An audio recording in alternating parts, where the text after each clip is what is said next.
Hello everyone, আসসালামু আলাইকুম। কেমন আছেন সবাই? আই হোপ সবাই অনেক বেশি ভালো আছেন। আলহামদুলিল্লাহ আমরাও অনেক ভালো আছি। আজ আপনাদের সাথে শেয়ার করব রমজান স্পেশাল মুচমুচে ফুলকপি বেগুনি তৈরির সহজ রেসিপি। কিভাবে এই ফুলকপি বেগুনিগুলো তৈরি করা যায় তার সকল টিপস সহ আজকের রেসিপি। তো বন্ধুরা, কথা না বাড়িয়ে চলুন বেগুনি তৈরির মূল প্রস্তুত প্রণালীতে যাওয়া যাক। বেগুনি তৈরি করার জন্য প্রথমে ব্যাটার তৈরি করে নেব। এখানে একটি মিক্সিং বোল নিয়েছি, তারপর একটি স্ট্যানার বসিয়ে দিলাম। নিয়ে নিচ্ছি মেজারমেন্ট কাপের 1.5 কাপ বেসন।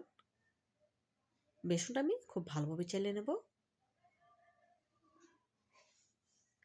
দেখুন খুব ভালোভাবে বেসনটা চেলে নিয়েছি।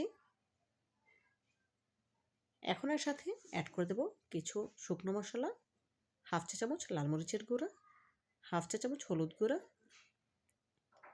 1/2 চা চামচ ভাজা জিরা গুঁড়া, 1/2 চা চামচ বেকিং পাউডার, বেকিং সোডা দেইনি, বেকিং পাউডার দিয়েছি, 1/2 চা চামচ লবণ, 1/2 চা চামচ আদা বাটা, 1/2 চা চামচ রসুন বাটা।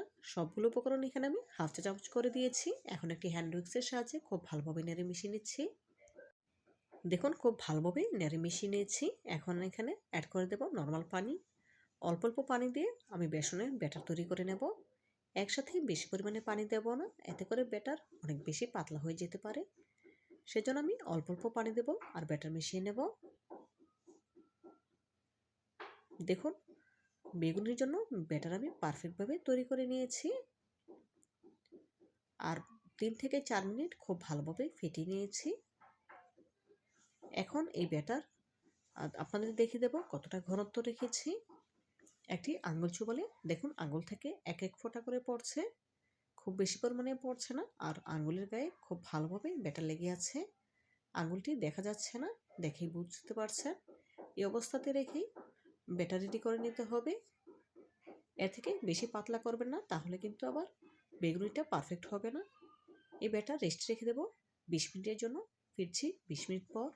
আর এই 20 মিনিটের মধ্যে আমি বেগুনের জন্য বেগুনটাকে কেটে খুব ভালোভাবে ধুয়ে নেব। দেখুন বেগুনটা আমি খুব ভালোভাবে ধুয়ে নিয়েছি কাটার আগেই। এখন একটি চাকুর সাহায্যে স্লাইস করে কেটে নেব। বেগুনি তৈরি করার ক্ষেত্রে অবশ্যই বেগুনটা কাটার আগে ধুয়ে নেবেন, এতে করে বেগুনের গায়ে পানি লেগে যাবে না। দেখুন পরিমাণ মতো পুরুত্ব রেখে আমি বেগুনগুলো কেটে নিচ্ছি।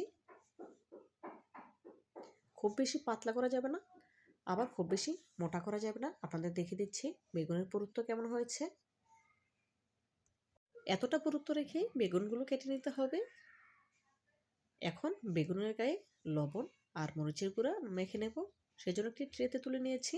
দিয়ে দিলাম 1 চা চামচ লাল মরিচের গুঁড়া, 1/2 চা চামচ লবণ। হাত দিয়ে খুব ভালোভাবে মেখে নেব। লবণ আর মরিচের গুঁড়া মাখার পর বেগুনগুলো রেস্টে রাখা যাবে না, খুব তাড়াতাড়ি বেগুনগুলো তৈরি করে নিতে হবে। বেশি সময় ধরে রাখলে দেখা যাবে বেগুনের গা থেকে পানি ছেড়ে দিয়েছে। আগে থেকে যে ব্যাটার রেডি করে রেখেছিলাম তার সাথে অ্যাড করে দিচ্ছি 1.5 টেবিল চামচ পরিমাণ গরম সয়াবিন তেল। অবশ্যই তেলটা দেওয়ার চেষ্টা করবেন, এতে করে বেগুনিগুলো অনেকক্ষণ মুচমুচে থাকবে। এখন একটি বেগুন ব্যাটার চুবিয়ে নিচ্ছি, আর এক্সট্রা যে ব্যাটার আছে সেটা ঝরিয়ে নিচ্ছি। বেগুনি ভাজার জন্য চুলে একটি প্যানে পর্যাপ্ত পরিমাণে তেল গরম করে নিয়েছি। অবশ্যই পুরোপুরি গরম থাকতে হবে তেলটা।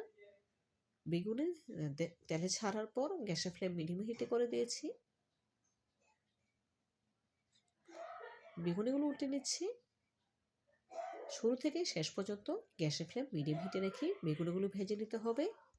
হাই হিটে করে ভাজা যাবে না, এতে করে বেগুনির গায়ে খুব সহজে কালার চলে আসবে আর ভেতরে বেগুনটা কাঁচা রয়ে যাবে, তখন আর খেতে ভালো লাগবে না।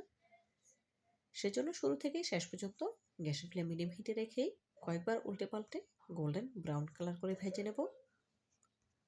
বন্ধুরা, সামনেই আসছে রমজান, আর এই রমজানে আমার রেসিপিটি ফলো করে আপনারা একবার হলেও বাসায় বেগুনি তৈরি করে খেয়ে দেখবেন, ইনশাল্লাহ অনেক বেশি ভালো লাগবে। দেখুন কথা বলতে বলতে বেগুনিগুলো আমার ভাজা হয়ে গিয়েছে, গোল্ডেন ব্রাউন কালার চলে এসেছে। এখন একটি স্ট্রেনার তুলে এক্সট্রা তেল ঝরিয়ে নিচ্ছি। এভাবে করে একই প্রসেসে বাকি বেগুনগুলো ভেজে নিয়েছি। মাশাআল্লাহ, বেগুনের ফাইনাল লুক দেখুন, দেখতে কতটা সুন্দর এবং লোভনীয় লাগছে।